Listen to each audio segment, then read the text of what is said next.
Bonjour à tous, nous sommes aujourd'hui veille de Yom HaAtzmaut, cette fameuse fête nationale où on commémore la proclamation de l'État d'Israël.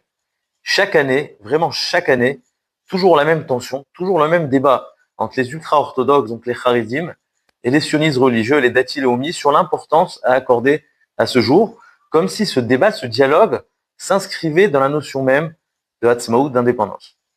En général, on présente ce débat comme un désaccord sur la notion même de Géoula, ou plus exactement sur Atrala de Géoula, les prémices de la délivrance.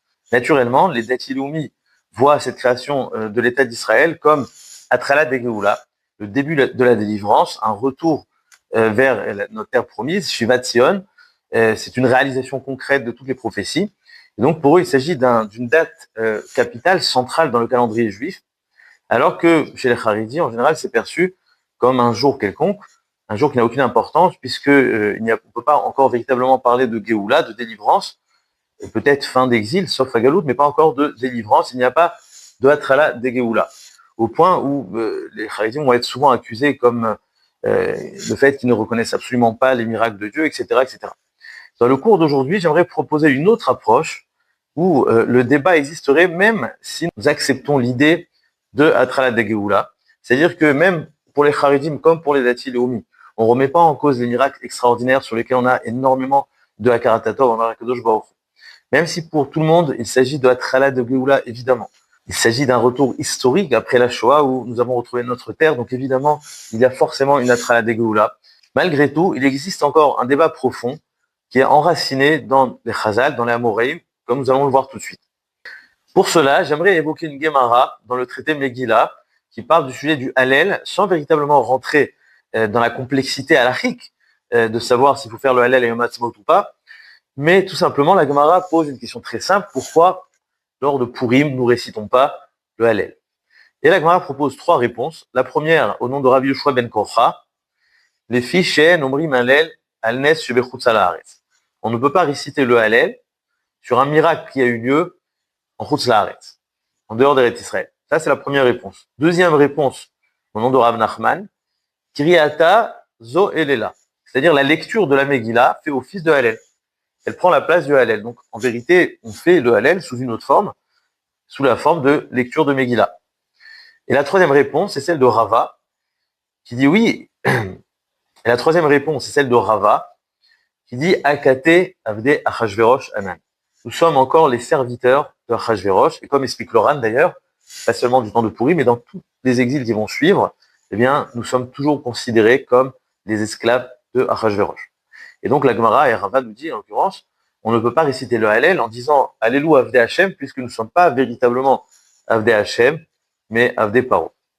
Il semble qu'il y a ici un désaccord très profond entre Rava et les autres Amoraïm, Rav Nachman, Rabbi Yoshua ben Korcha, de savoir est-ce que le fait d'être passé mimavet lechaim, d'une xéra, d'un danger d'anéantissement à la survie, est-ce que ça mérite un Hallel alors que nous sommes encore esclaves de Achashverosh, alors que nous ne sommes pas véritablement libres de manière spirituelle? Pour Rav Nachman, on pourrait tout à fait faire le Hallel, et d'ailleurs c'est ce qu'il va dire, la Megillah fait office de Hallel.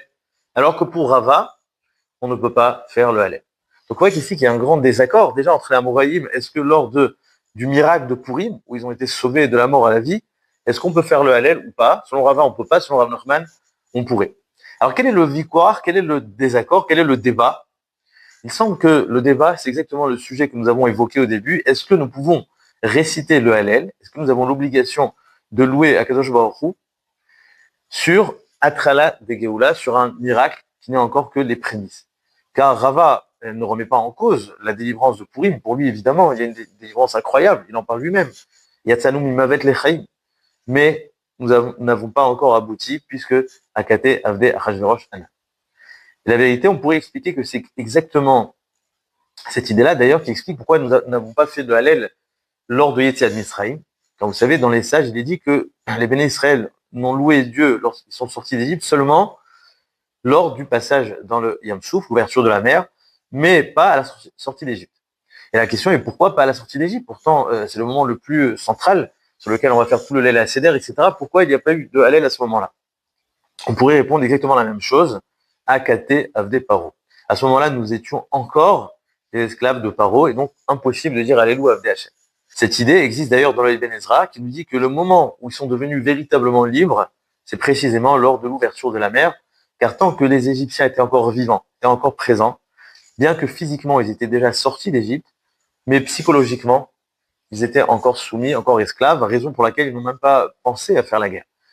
Donc nous pouvons dire que la raison profonde pour laquelle les Israël n'ont pas fait le Hallel lors de Yetziat Mitzrayim, c'est exactement pour la même raison que, selon Rava, nous ne faisons pas le Hallel lors de Purim, car Akate Avde Achashverosh ou Akate Avde Paro.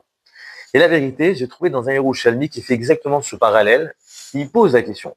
Il pose la question d'abord, avant tout, pourquoi nous n'avons pas fait le Hallel lors de Yetziat Mitzrayim, et il répond précisément qui Atrala de Geoula Ave. Car c'est encore la Trila de Geoula. Car Yetziat Mitzrayim, évidemment, c'est la Geoula la plus grande, c'est la Geoula qui va nous accompagner tout au long de l'histoire avec des miracles incroyables. Mais c'est encore Atrala de Geoula, c'est une sortie physique, mais il n'y a absolument rien de spirituel, rien d'abouti. Seulement lors de Kriyat Yam Souf, à ce moment-là, il y aura la Shirataya. Et le Yerushalmi continue dans sa question, et pourquoi Purim nous ne faisons pas le Hallel? Et il nous répond, car Purim, bien qu'ils ont été sauvés, mais ils ne se sont pas débarrassés de la Malchut, c'est-à-dire en d'autres termes, ils étaient encore soumis à la Malchut de Achashverosh.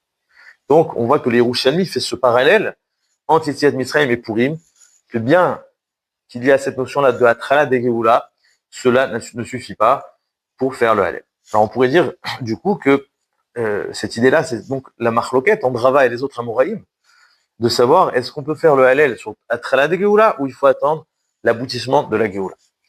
On pourrait même dire que c'est un débat entre Beth Hillel et Beth Shammai concernant le Hallel, qu'on va faire le Leil HaSeder. Vous savez que à la fin du Maggid, on fait la première partie du Hallel. Il y a un désaccord, il y a une controverse entre Beth Shammai et Beth Hillel, jusqu'où on va. Selon Beth Shammai, on va jusqu'à Em Abanim Semecha, en d'autres termes, le premier paragraphe du Hallel. Et on commence pas le deuxième. Alors que Beth Hillel, c'est la halakha que nous retenons aujourd'hui, nous dit qu'il faut également lire le deuxième paragraphe, on connaît tous Betset, Israël, Mitzrayim, etc., jusqu'à Chalamish Lemaïnoumai. Ça, c'est une discussion qui est rapportée dans le Babli, Psachim, je pense, page Kouftet Zayin, sans explication. Mais le Yerushalmi propose une explication, il nous dit que Beth Shammai, l'argument de Beth Shammai, de faire seulement le premier paragraphe, c'est car il estime que avant Chatzot, lors de la fin du Maggid, nous sommes encore esclaves à Paro. On est avant Chatzot, on est avant la possibilité de sortir. Beth Hillel refute totalement l'idée de Beth Shammai, car il nous dit si tu veux véritablement attendre la libération, eh bien tu vas devoir attendre jusqu'au lendemain, car comme nous savons du verset, les Béné Israël ne sont sortis qu'en journée. Et donc Beth Hillel dit si tu vas attendre jusqu'au lendemain, c'est impossible, et donc on peut déjà dire même avant Chatzot, Betset, Israël, Mitzrayim, etc. Quel est le sens de cette controverse? Il semble que le débat serait de définir quel est le moment de la Géoula, quel est le moment de la délivrance de la Yetziat Mitzrayim. Pour Beth Shammai, eh bien, c'est Chatzot Laïla. C'est le moment où déjà, au niveau du potentiel, ils peuvent sortir. Ils ne sont pas encore sortis, mais potentiellement, ils peuvent sortir car les Mitzrim, les Égyptiens, ont donné leur accord. Alors que Beth Hillel dit non, cela ne suffit pas. La véritable Géoula n'est pas lorsqu'ils peuvent sortir, mais lorsqu'ils vont sortir. Et comme le verset nous dit, ils vont sortir uniquement en journée. Donc on pourrait dire que c'est le même débat. Le débat de Beth Shammai et Beth Hillel, c'est le même débat qu'il y a entre Rava et Rav Nachman, de savoir est-ce que nous pouvons faire le Hallel sur Trilad Géoula, sur le potentiel, sur le début, sur le moment qui va enclencher tout ce qui va venir après, tout ce qui va suivre, ou alors non, il faut véritablement attendre la sortie, l'aboutissement de la Géoula pour faire un Hallel. C'est peut-être ça le débat profond entre les Haredi et les Dati Leumi, de savoir est-ce que nous faisons le Hallel, est-ce que nous devons commémorer, faire un Chag sur Atralat de Géoula, sur une Géoula qui n'est que commencée, qui n'est absolument pas aboutie. Donc les Dati Leumi iraient plus selon Beth Shammai, selon Rav Nachman, alors que les Haredi iraient plutôt comme Rava, comme Beth Hillel. C'est-à-dire en d'autres termes, les Haredi pensent que c'est vrai qu'il y a un début de Géoula, c'est vrai qu'il y a un tournant historique où nous avons retrouvé notre terre. Mais Akate, Avde, Achashverosh, Hanan, nous sommes encore soumis à Achashverosh, dans un sens où nous sommes encore totalement dans une culture occidentale, où l'État ne reconnaît absolument pas la Torah, le Beth Amikdash. Tant que la Torah n'est pas au centre, au cœur de l'État d'Israël, tant que les dirigeants ne déclarent pas de manière officielle l'importance extrême de la Torah, l'importance de la construction du Beth Amikdash, tant que notre politique est encore totalement dépendante de l'Amérique et de toutes sortes de choses, eh bien, nous ne pouvons pas dire que nous sommes véritablement indépendants Akate Avde Achashverosh Anan. Alors évidemment, il y a un retour, il y a une forme d'indépendance, évidemment, nous avons un État, nous avons un gouvernement, nous avons énormément de choses, nous avons une terre. Mais Akate Avde Achashverosh Anan, c'est une trilade de Géoula. Et la trilade de Géoula ne veut pas forcément dire faire le Hallel, pas plus que Yetziat Mitzrayim ou le miracle de Purim. Donc le fait de ne pas accepter Yom Ha'atzmaut ne veut absolument pas remettre en cause le miracle de la création de l'État, et tout simplement que nous n'avons pas encore abouti, et au contraire, nous avons une aspiration d'aboutir. Nous avons une très très grande sheifa, un espoir total de la reconstruction du Beth Amikdash, et seulement à partir de cela, nous pourrons véritablement fêter Yom Ha'atzmaut. Si on s'attache justement à l'idée de Yetziat Mitzrayim, à quel moment les Béné Israël ont pu dire le Hallel, ont pu dire une Shira, à Kriyat Yam Souf, lors de l'ouverture de la mer. Mais regardez ce qu'ils ont dit dans cette Shira. Tiviemo vetitaemo be'ar nachalatra, machon leshivtecha pa'at Hashem mikdash Hashem konenu yadecha. C'est-à-dire que dans cette Shira, de quoi ils ont parlé? Ils ont parlé du Beth Amikdash.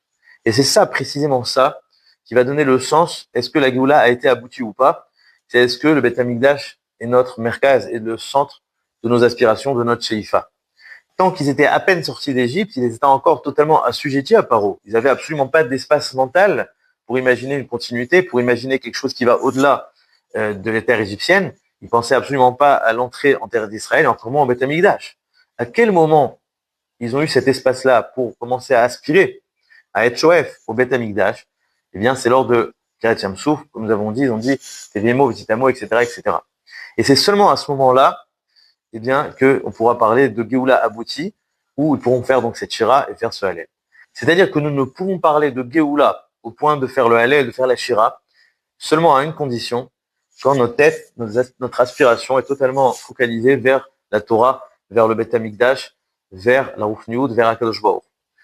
Tant que le gouvernement n'est pas capable de proclamer haut et fort que la Torah, c'est le Merkaz Haouma, que la Torah, c'est le cœur de la nation, tant qu'ils ne sont pas capables de parler de la reconstruction du Beth Amikdash, eh bien, nous ne pouvons pas parler de la Géoula de manière aboutie. Nous ne pouvons pas faire le Hallel, ni fêter véritablement Yom Ha'atzmaut. Alors, plutôt que d'accuser ce public Haredi, qui est totalement détaché de ce jour de Yom Ha'atzmaut, qui ne reconnaît absolument pas les miracles, qui est détaché de la réalité de la nation, peut-être c'est précisément grâce à ce Tzibour Haredi qui tient la Torah Beta Harata, qui fait des pieds et des mains pour ne faire aucune concession dans ce qui est de Torah et Mitzvot, qui conserve la Gdusha à la Torah, eh bien, peut-être seulement grâce à ça, nous pourrons véritablement un jour fêter ce jour-là de Yom Ha'atzmaut en aboutissant à la Géoula Shlema que nous souhaitons très bientôt. Hazak ou Baruch, à bientôt.